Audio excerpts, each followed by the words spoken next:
Hello, my name is Michael Harris. I'm an Air Force veteran and I served active duty from October 2000 to August 2015. 91% of Utahns report that they have been impacted by suicide. They've seriously thought about suicide, attempted suicide themselves, or know someone who's had these experiences, and even someone who's died by suicide. In many circumstances, listening, offering compassion, and expressing empathy are the most effective prescription. But in others, these things are not enough and it's time to get help from mental health professionals. In these times, make sure the person you're supporting and caring for knows that you will be by their side and they will not be a burden. Stay engaged with their care and be present. Your listening ear is still powerful medicine.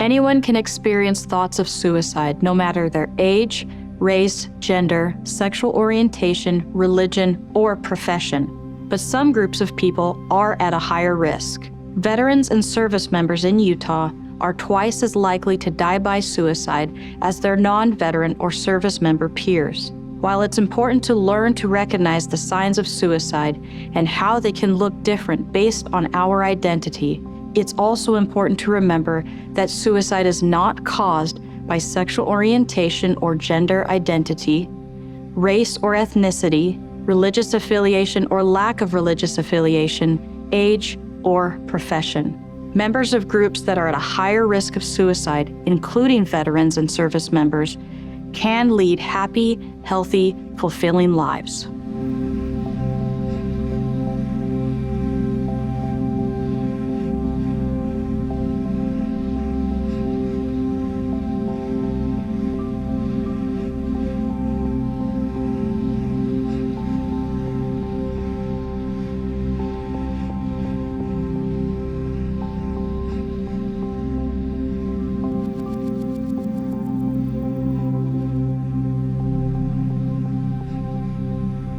I was given the opportunity to go to Iraq to augment the Army in their work as combat cameramen. And after a while, you don't recognize the changes that are happening in you. You don't recognize just how deep the subject is affecting you and changing you. And I had a job to do, and so I just shut it down and I buried it deep. When I returned from deployment, certain warning signs started showing up.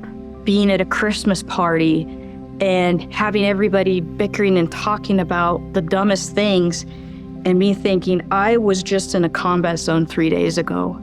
This is unreal. And having to leave and go cry in my car because I couldn't handle even social experiences. And so at that point, I realized I need to get help.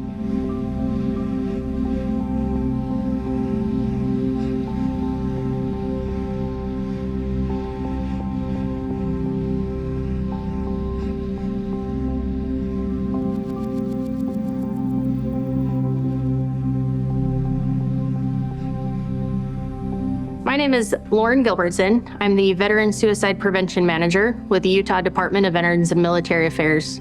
I've been in the Air Force for 12 years, and my husband is currently serving in the Air Force as well. I found serving in the military and having an active duty spouse makes you part of a really unique community.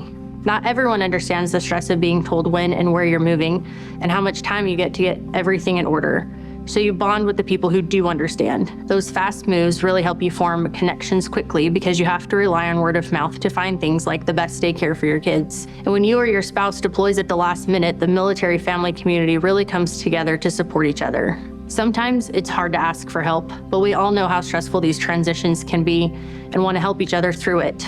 Whether you're family, active duty, or wore the uniform at one time, you have a community. And by training our community to recognize warning signs for suicide and how to reach out, we can dramatically reduce suicide among our service member and veteran population.